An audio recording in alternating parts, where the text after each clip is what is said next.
Kamala Harris also said something. She said when she was a prosecutor, by a stroke of a pen, she could get anybody in trouble. And you make that person a president? Not now for America. Maybe in the days of the Antichrist. Hello my beautiful viewers, welcome back to my channel.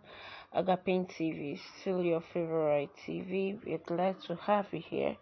Please, if you're coming for the first time, do well to hit the subscribe button and also like and share our videos. So guys, in the edition of today's video, we're right here with the highly esteemed man of God and the person of Reverend Dr. Chris Oyakilome in the your love word day 3. Guys, in today's video we'll be talking about some vital things and pointing out some important informations that about the world that we need to know, because a lot of people doesn't know what is going on. Such things as Kamala Harris and the World Economic Forum. Guys, I would love you to pay attention to these videos so you know you get a clip of what is happening. So please hit the subscribe button like I said, and see you in our next video. Bye. In fact, Kamala Harris also said something very close. She said when she was a prosecutor, by a stroke of a pen, she could get anybody in trouble. And it's a charge. She charges you with an offense. And then you will now have to spend money, get lawyers. You see it? You have to do all that running around. All that will cost you time and money and, of course, frustrations. And later on, she says in 2 weeks, she can decide to withdraw the case. But by then, she's already punished you. She was talking about how much power she wielded as a prosecutor. And you make that person a president who's trained in abusing power?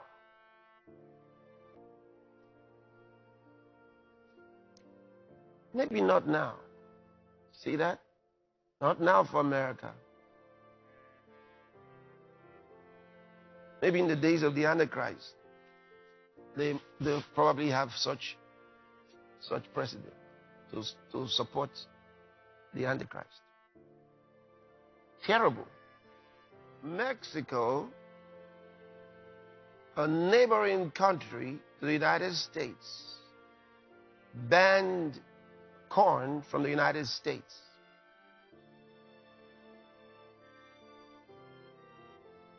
Because all the corn that comes from there is GMO. What's Africa waiting for? If Mexico can be that smart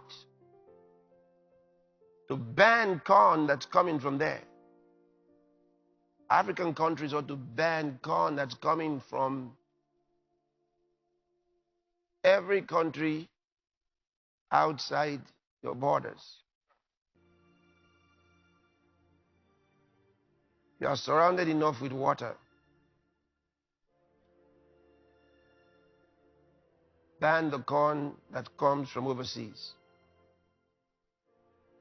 We showed you yesterday, they've laced the corn with spermicides, and that's just one part of it.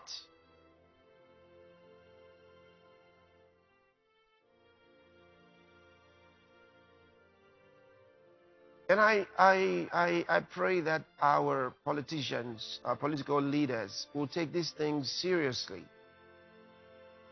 Seriously. Because you may do what you do today, you may take actions out of fear or because you want money, either for yourself or for your state or for your country, whatever it is. But the day will come when your conscience will not be able to rest or sleep at night. Because on that occasion, you'll be hearing the cries of children. The cries of the dead, you cannot rest. Listen, I deal with a lot of people. There are many who cannot rest because of these evils that they've done. They cannot rest. And God often allows them to live even longer so they can suffer a lot.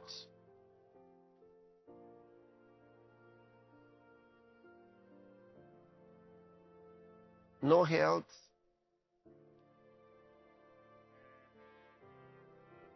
So, I warn you. Use your opportunity, your privilege in office to do good, to make the right decisions for your people. For your people. It doesn't matter who are those that supported you to get into office. God's not going to hold them responsible. He's going to hold you responsible because you're in office.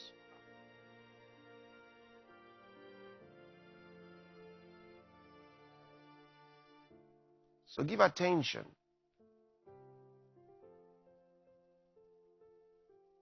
to the right advice today.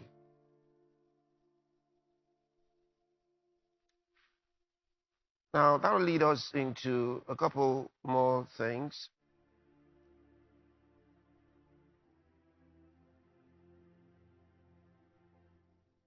We did mention yesterday and day before yesterday the war against free speech. And one of the reasons for that is because the WEF and the World Health Organization want to abolish elections. And you better believe what I'm telling you. They want to abolish elections. And how do they do it?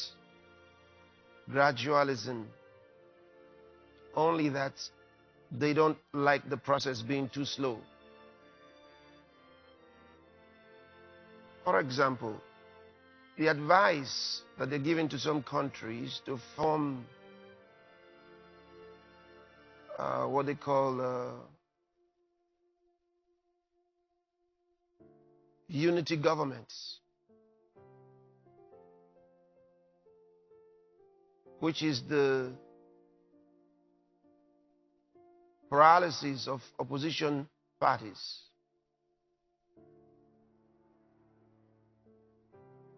It's a sign. So when both sides that normally have very different ideologies all come together to form a unity government,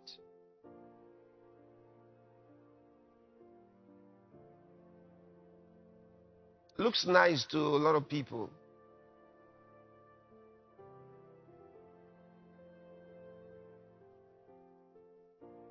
Is it a good sign? It's not a good sign. Because they didn't change their ideologies. How did they manage to agree together?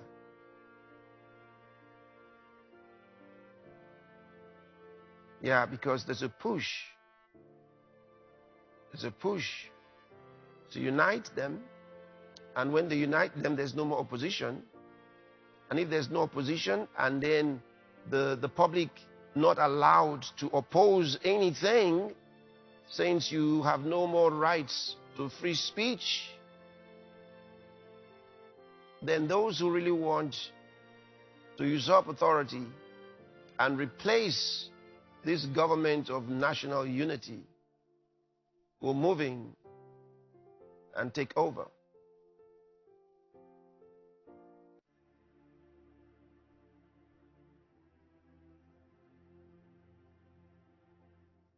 So you do have some countries who have settled for government of national unity.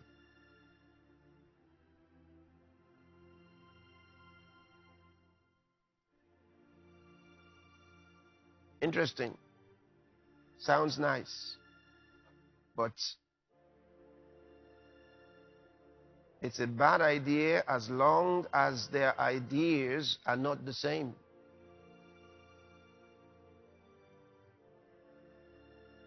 So they say that they're coming together for the good of the country. Looks very positive. But who are the advisors? And for what purpose? And who else are they answering to? And why are they against free speech? Because in all such places, they start taking actions against free speech.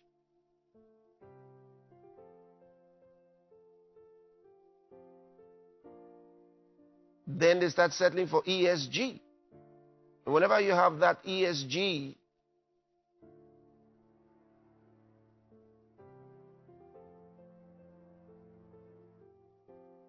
it's a bad sign.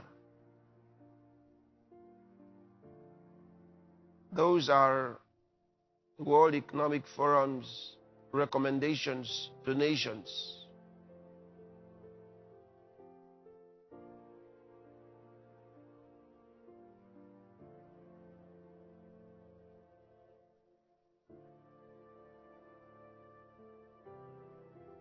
And they emphasize, and one of the things I want you to observe in the GNU, the Government of National Unity, they emphasize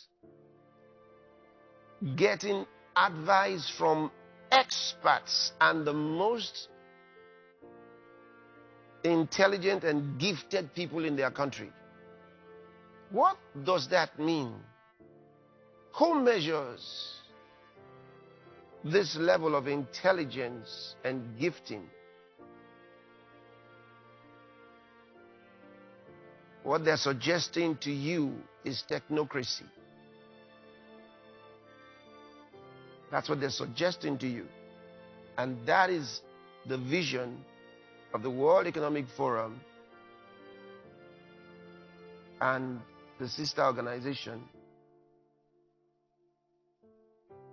United Nations Organization.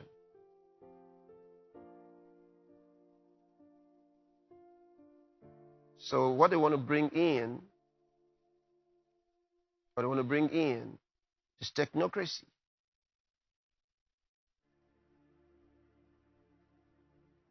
The government of the elites.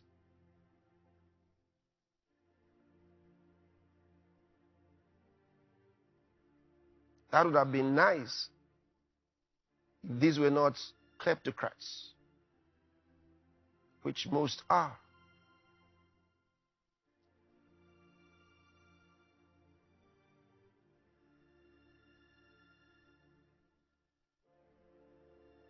And then the next thing is the C40 cities. Some of you may not be aware of that. You think about the 15-minute cities being spearheaded by the C40 cities. The C40 cities refer to cities around the world. They initially were about 40 of them. They've added more now. So even though the name hasn't changed from C40, but they've added more.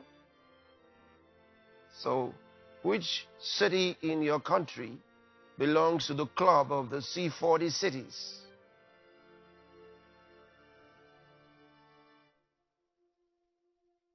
Their policies stand for imprisonment and impoverishment.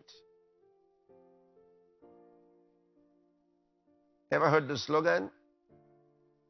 You'll have nothing, but you'll be happy.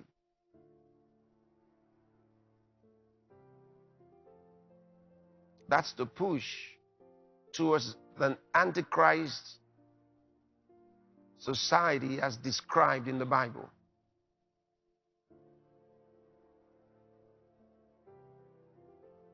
That's the promise of the Antichrist. You'll have nothing and you'll be happy. That's his promise. When you read the book of Revelation, you'll understand.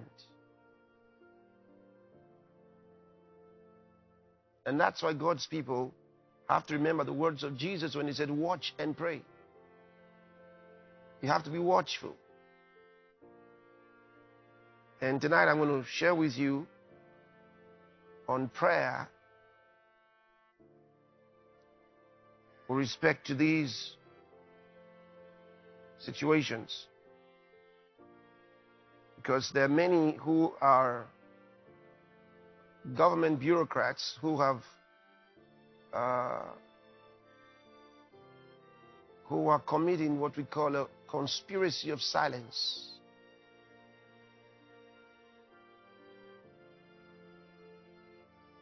They're committed to saying nothing, even though they know these evil things that are going on. They know. So the plan is to dispossess you of your assets and inconvenience you in so many ways until you are adjusted in such a way as to even ask for what they are handing out to you.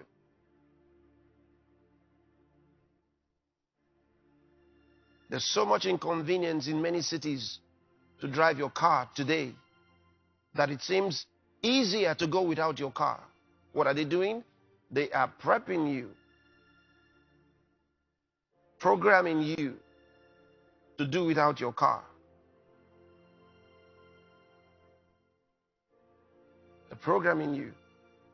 They're making it as difficult as possible for you to use a car. Make it as expensive as possible.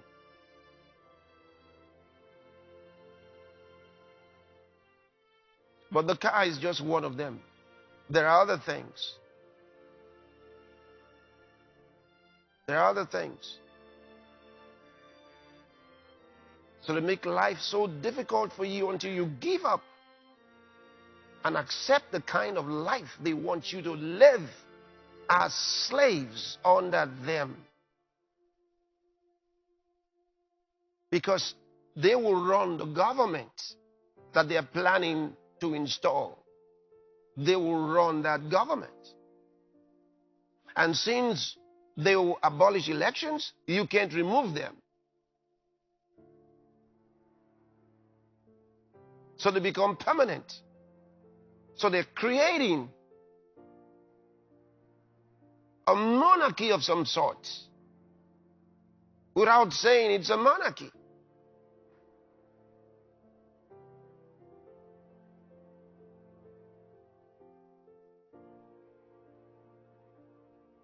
So imagine a world where Klaus Swab becomes king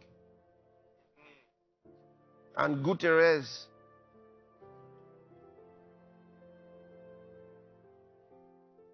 becomes his chief advisor. What a world. What a world.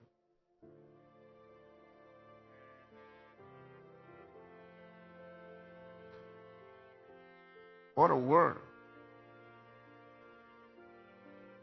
But if you're not watchful, you won't realize that that's actually what they want. That's what they want. But they are not about to get it. I have news for them. They are not about to get what they want. This is not their day. This is not their day. This is an effort in vain. It's an effort in vain.